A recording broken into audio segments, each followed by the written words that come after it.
안녕하세요. 저는 30대 후반의 평범한 남자이고 현재는 서울에서 조그마한 식당을 운영하면서 살아가고 있습니다. 원래는 아내와 함께 행복한 미래를 꿈꾸면서 시작하게 된 음식점인데 지금은 처제와 단둘이서 식당을 운영하고 있네요. 정말 남들에게는 결코 일어나지 않을 법한 말도 안 되는 일들이 제게 일어나게 되었죠. 사실 저는 주변 누구보다도 착하지 못한 그런 삐뚤어진 시선으로 세상을 바라보며 살아가고 있었습니다. 어릴 때부터 저는 몸이 정말 허약한 체질이었습니다. 흔히 생각하시는 약골의 얼굴도 못난 탓에 저도 모르게 학창시절 내내 왠지 모를 주변 사람들의 시선에 사람을 기피하게 되었던 거죠. 그리고 더 사람을 기피하게 된 것도 처음 짝사랑하게 된 여자에게서 너무 아픈 상처를 받게 되었습니다. 그때가 중학교 때였는데 그 당시 담임 선생님의 지시로 분기별로 3개월에 한 번씩 짝을 바꿔서 앉았었습니다. 저는 당연히 짝사랑하는 그녀와의 짝이 되기만을 항상 바래왔었고 결국에는 제 바람대로 제게 설렘을 주던 그녀와 짝이 되었습니다. 속으로 만세를 부를 정도로 너무 기쁘고 행복했었습니다. 하지만 그건 이기적인 저 혼자만의 행복이고 생각이었더라고요. 저도 그때 당시에는 제 주제를 파악 못했었나 봅니다. 대놓고 노골적으로 저를 비난하고 무시하지는 않았지만 학교가 마칠 시간에 견출지를 건네어주다가 실수로 손이 닿고 말았습니다. 근데 얼른 피하듯이 하더니 더럽고 짜증난다는 듯이 행동을 하더라고요. 정말 그 사건으로 인해서 저는 너무 큰 상처를 받게 되었습니다. 그날 이후로 성인이 되어서까지 트라우마로 인해서 30 초반이 될 때까지 여자에 대한 거부감으로 단 한 번의 연애도 하지를 않고 살았죠. 물론 여자를 만날 수 있는 기회가 없지는 않았습니다. 다행히도 나이가 들면서 점점 외모적으로도 자신감이 생겨갔고 나름대로 저와 사귀고 싶다는 표현을 했던 여자들도 있었으니깐요. 하지만 기억 속의 그 일 이후로부터 제 마음은 너무 굳게 닫혀서 열릴 생각을 하지 못했던 거죠. 아무튼 저는 몇 년 전까지만 해도 그냥 이렇게 편하게 혼자 살아가려고 했었습니다. 직업에 대한 자부심도 있었고 굳이 결혼에 대한 필요성도 느끼지를 못했었거든요. 남들처럼 집안이 화목하거나 그렇지도 못해서 가족에 대한 중요성도 와닿지 못했었고 요즘에는 일부러 결혼을 하지 않고 살아가려는 사람들도 많은 시대라고 생각했습니다. 아무튼 미래에 대한 생각도 별로 없었고 그냥 그저 그런 하루하루를 지내고 있던 어느 날이었습니다. 월요일 무거운 몸을 이끌고 회사로 출근을 했습니다. 그런데 사무실에 집게 하나도 빠짐없이 텅텅 비어있더라고요. 5년 동안 다니던 회사였기에 이게 무슨 일인가 싶어서 진심으로 꿈을 꾸는 건가라는 생각으로 머리가 멍했고 망치로 얻어맞은 기분이었습니다. 황당해서 뭐지 싶은 마음에 전화기를 꺼내는데 뒤이어 직원들이 하나둘씩 출근을 하더라고요. 사태 파악을 하고 봤더니 사장이 기어코 직원들의 임금도 다 떼먹고는 야반도주를 했던 거였습니다. 그 당시에 저희 회사는 인테리어를 하는 회사였는데 솔직히 이 업계가 많이 불안한 건 맞았죠. 하지만 5년이란 시간 동안 동거동락했던 제게 말 한마디 없이 이렇게 도망가 버리다니 너무 충격적이었고 세상이 무너지는 기분이었습니다. 왜냐하면 월급이 조금 떼인 거라면 크게 상관없었겠죠. 하지만 사장과는 형 동생 하면서 제가 부사장 직함을 달고 있었고 공사했던 곳에서 대금 지급이 갑자기 미뤄졌다면서 급하게 융통한다며 제게 3천만 원을 꿔갔던 상황이었습니다. 남들에겐 적다면 적은 돈이겠지만 저에겐 정말 큰 돈이어서 충격이 어마어마했죠. 게다가 돈도 돈이지만 제 성격의 모든 사람들을 기피하면서도 외동인 제게 거의 유일하게 친형같이 생각했던 사람이 또 저를 배신하게 된 거였습니다. 저도 환장할 노릇인데 직원들은 제게 이게 어떻게 된 거냐고 물어보더니 시간이 갈수록 저를 다그치면서 몰아붙이기 시작하더라고요. 이러다가는 저도 공범으로 큰일 나겠다 싶었습니다. 저는 직원들에게 빚쟁이들이 올지도 모르니까 얼른 경찰에 신고부터 하자고 설득하고 신고를 하게 되었죠. 그리고서 몇 주가 지나도록 사건은 진척이 없었습니다. 이니 사장놈은 오랜 기간 동안 도주를 계획했던 건지 해외로 출국했는데 잡기가 쉽지 않을 거라고 하더군요. 너무나도 절망적이어서 하늘이 무너지는 기분이 들었습니다. 그래서 이렇게 있다가는 큰 사고라도 치겠다 싶어서 저는 무작정 지갑만 챙겨서 제주도로 향했습니다. 그냥 모든 걸 다 잊고 싶었고 전 재산을 날린 것도 아니니까 차근차근 다시 시작하면 되겠지라는 마음을 가지려고 애를 썼습니다. 아무튼 그렇게 저는 제주도에서 가장 외진 곳에 위치한 펜션에서 숙박을 하게 되었죠. 사실 그때는 아무리 마음을 차분하게 먹으려고 애써봤지만 도저히 정신이 온전할 수가 없더라고요. 결국 기분이 너무 심란해서 생애 처음으로 펜션에서 숯불 바비큐를 준비하고는 소주만 연신 들이부으면서 청승맞게 혼자서 술을 마시고 있었습니다. 그런데 갑자기 옆에서 조용히 저기요라며 저를 부르더군요. 저는 갑자기 들린 여자 목소리에 어버버대면서 깜짝 놀라고 말았죠. 그 모습을 보더니 여자 2명이 저를 쳐다보면서 제가 놀라는 모습이 웃겼던 건지 웃음을 겨우겨우 참아가면서 저를 보고 있더라고요. 너무 민망해서 얼버무리면서 대답을 했더니 자기네들이 해녀 체험을 하고 왔는데 둘이 먹기에는 너무 많고 버리기엔 아깝다면서 혹시 해산물 좋아하면 좀 나눠줄까요? 라고 물어보더라고요.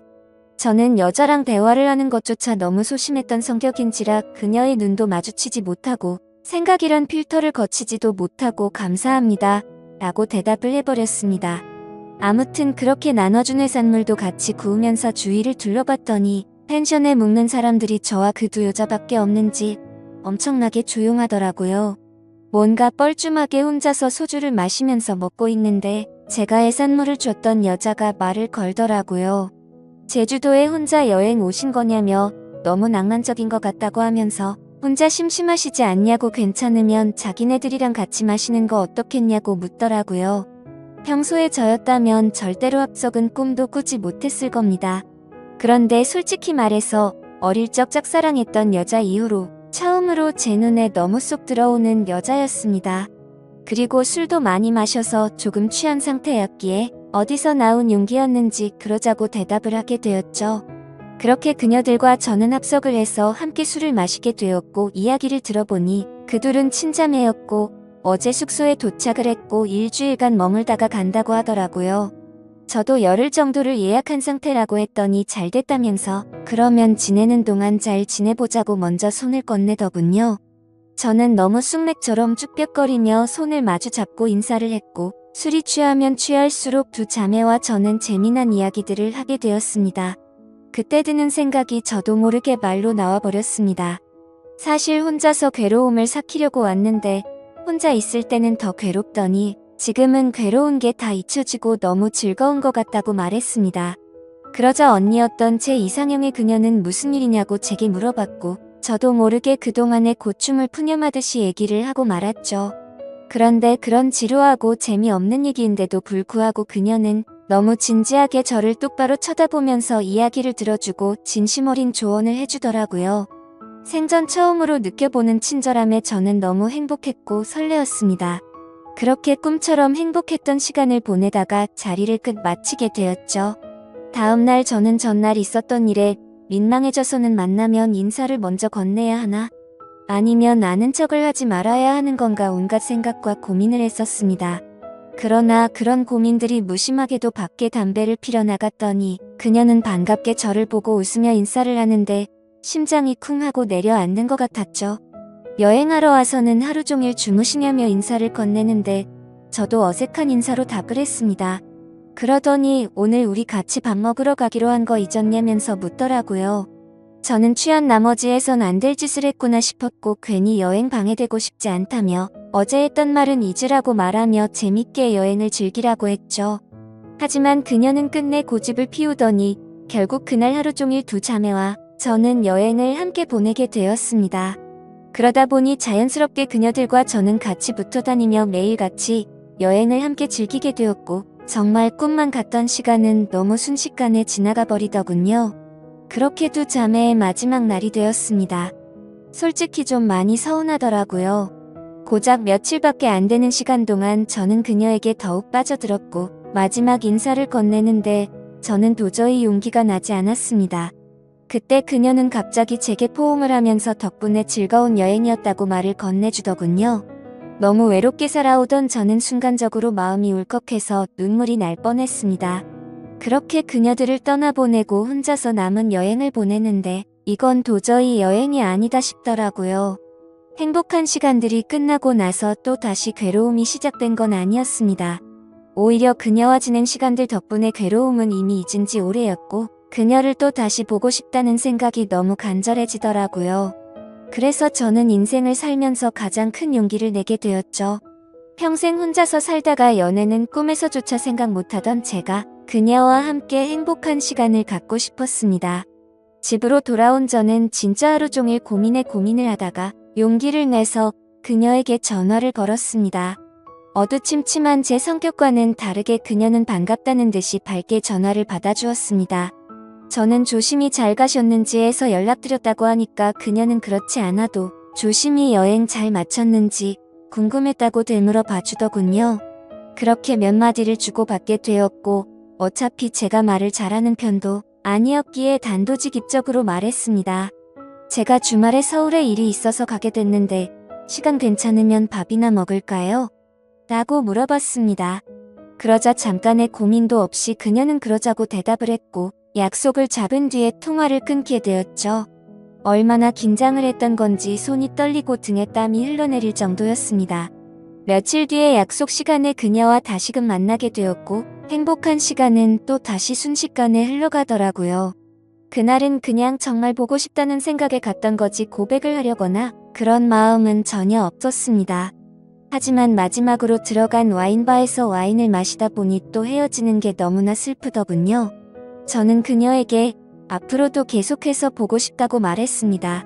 그러자 그녀는 다른 여자들과 달리 제 마음을 알아줬는지 더 이상은 떠보지 않았고 제 손을 잡아주더라고요. 그렇게 제 인생에서 가장 사랑하는 그녀와 저는 연인이 되었고 남들에겐 힘들다고 하던 장거리 연애가 제게는 너무나 행복한 나날이었습니다. 아무리 멀다 한들 그녀를 매주 볼 수 있다는 건 제게는 너무 과분한 일이었죠. 우리는 그렇게 행복한 연애를 3년간 이어갔고 그녀 덕분에 저는 과거와 비교하면 너무나도 정반대의 사람이 되어 있었습니다. 새로운 직장에서 사람들과 웃으면서 대화도 잘 이어갔고 성실하고 착한 그녀를 따라서 고아원에 봉사활동을 다녔는데 제 마음이 너무 평온해지는 걸 느꼈습니다. 하루하루가 너무 행복해졌고 이렇게 살아갈 수만 있다면 가정이라는 걸 꾸려서 평생을 행복하게 지내고 싶다라는 생각이 들더라고요.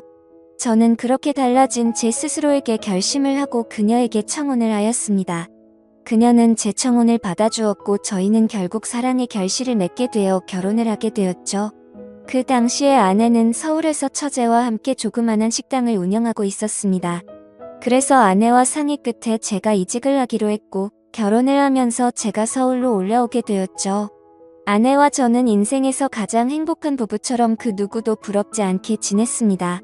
결혼한 지 2년 동안 한 차례도 다툼이 없을 정도로 주변에서 누구나가 예쁘게 봐주었죠. 그렇게 행복한 나날들을 보내다가 제가 다니던 회사가 또 다시 부도가 나면서 저는 일자리를 또 잃게 되었습니다. 그때부터는 이렇게 불안한 직업을 하는 게 맞는 건가라는 고민에 빠져들었고 막상 또 새로운 일자리를 구하려고 하니 직장 생활에 지쳐 있었죠. 그러다 힘들어하던 중 아내와 더 오랜 시간을 붙어 있고 싶었고 그동안 모은 돈을 보태어서 새로운 식당을 여는 게 어떨까 생각이 들었습니다. 저는 인테리어 회사를 다니던 경험을 살려서 아내가 모르게 직접 발품 팔아서 새로운 식당 자리도 알아보고 양식에 어울리는 인테리어 포트폴리오를 만들어서 아내에게 말했습니다. 더 이상 내 일에 흥미를 잃어서 직장에 다니는 건 그만하고 당신과 처제를 도와서 가게를 더 크게 해보고 싶다고 하면서 설명을 해줬죠. 한참 아무 말 없이 지켜보던 아내는 제 선택을 존중해주면서 그러자고 했고 그날부터 저와 아내 그리고 처제는 새로운 식당을 열기 위해서 분주하게 준비를 했습니다. 결국 저희는 나름 작지만 예쁜 식당을 열게 되었고 기대 이상으로 식당은 장사가 잘 되었습니다. 제 선택에 있어서 정말 많이 불안했고 걱정도 많았는데 이렇게 행복해도 되나 싶었죠. 아내도 솔직히 오랫동안 해오던 가게를 옮기는 게 불안했고 무서웠는데 저 하나만을 믿고서 그 큰 결정을 바로 내려줬던 걸 알게 되었습니다. 저는 착한 아내에게 너무 고마웠고 평생을 행복하게 해줄 거란 마음을 제 가슴에 되새겼죠. 하지만 하늘이 너무 원망스럽게도 제 바램과 그 행복은 산산조각이 나게 되었습니다. 아내가 일을 하던 도중에 갑자기 쓰러지게 되었습니다. 처음에는 가게가 바쁜 탓에 과로해서 그런 거겠지 하며 아내를 안심시켰었죠. 며칠 뒤 정밀 검사를 받아본 결과가 나왔고 의사 선생님은 너무 위험한 위치에 암이 발견되었다고 말하더군요. 드라마나 영화에서나 들어봤지. 이런 일이 제 아내에게 생길 줄은 정말 상상조차 못했기에 그 자리에서 바로 눈물이 났습니다. 의사 선생님이 말을 이어갔습니다. 이런 말씀 드릴 때가 자신도 가장 마음이 아프다고 하면서요. 솔직히 말해야 할 것 같다며 아무래도 너무 위험한 수술이 될 것 같다고 하면서 아내분에게도 솔직히 말씀을 드려야 한다고 하더라고요. 그 말을 듣는데 아내를 처음 만났던 제주도에서 처음 만난 그날 밤이 떠오르고 그동안의 일들이 순식간에 주마등처럼 지나가는데 저도 모르게 애처럼 펑펑 울어버렸습니다. 아내에게 이 모든 사실을 솔직하게 털어놓는다는 게 너무나도 어려웠습니다. 하지만 저를 저보다도 잘 아는 아내는 저를 보자마자 눈치를 채더라고요. 펑펑 울어서 알아본 건지 너무 경직되어 있는 저를 알아본 건지 저는 있는 사실 그대로를 말해줬습니다.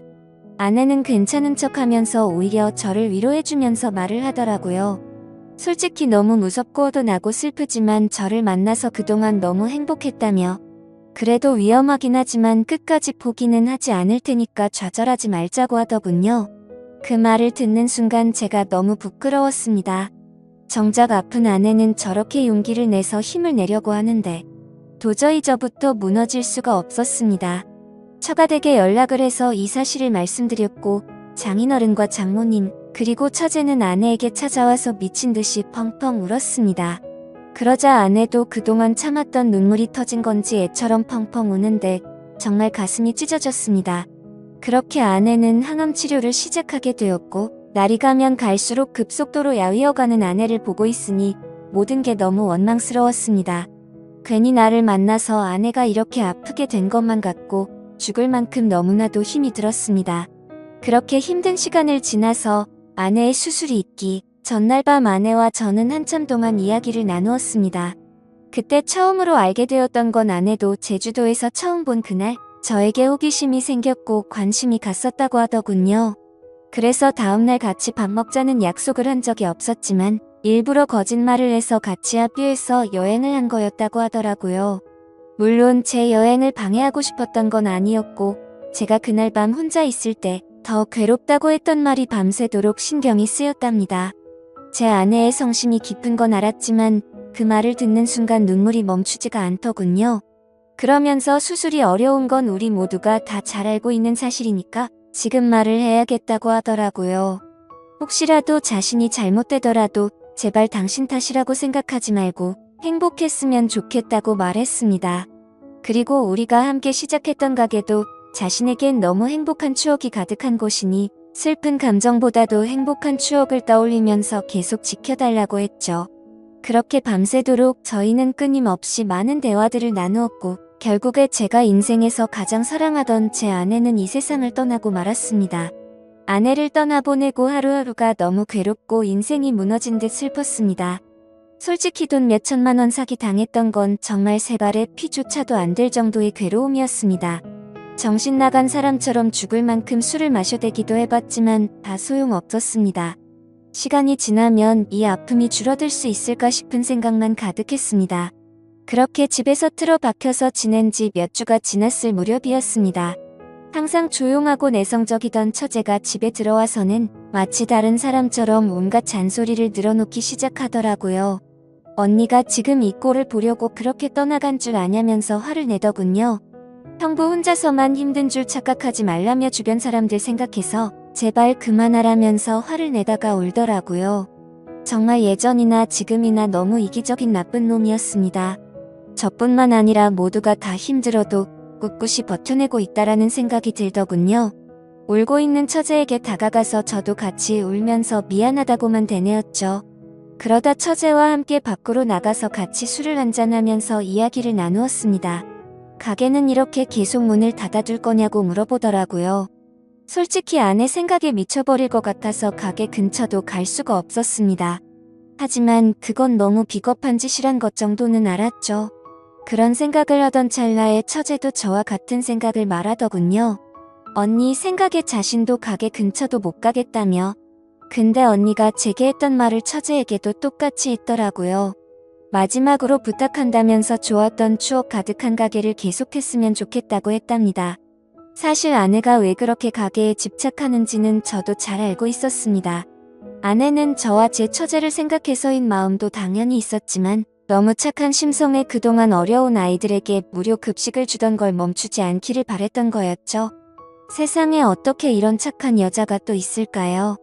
사실 이런 마음을 갖고 있는 것도 가게를 가게 된 날 알게 되었습니다. 처제와 저는 아내의 부탁을 이어나가기 위해서 결심을 했고 다음날 가게로 나갔습니다.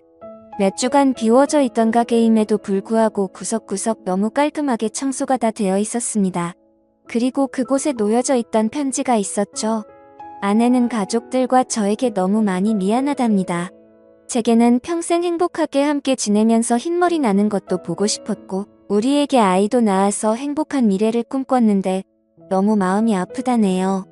그러면서 자신을 대신해서 아이들에게 도움을 주면서 평온함을 느껴줬으면 좋겠답니다. 스스로 자책하지 말고 세상에 주어진 걸 감사하게 느끼면서 주변 사람들에게 사랑을 베풀다 보면 우리는 또 다시 금방 만나서 행복하게 지낼 거라고 하네요. 처제와 저는 그 편지를 읽고 또 한바탕 울어버리고 말았습니다. 그날 저와 처제는 그동안 상한 음식들을 모두 정리하고 밤새도록 정리를 했습니다. 아내의 바람대로 다시 장사를 하기 위해서 준비들도 하였고 장사를 시작하고서 정신없는 나날들을 보냈던 것 같네요. 처제는 언니 대신해서 잔소리할 거라며 전처럼 느긋하게 할 생각 말고 제대로 도와달라며 선전포고까지 하더군요. 그러면서 꿀 단지가 뻑뻑해서 모조는 저를 핀잔 주더니 숟가락으로 치더니 순식간에 열더라고요.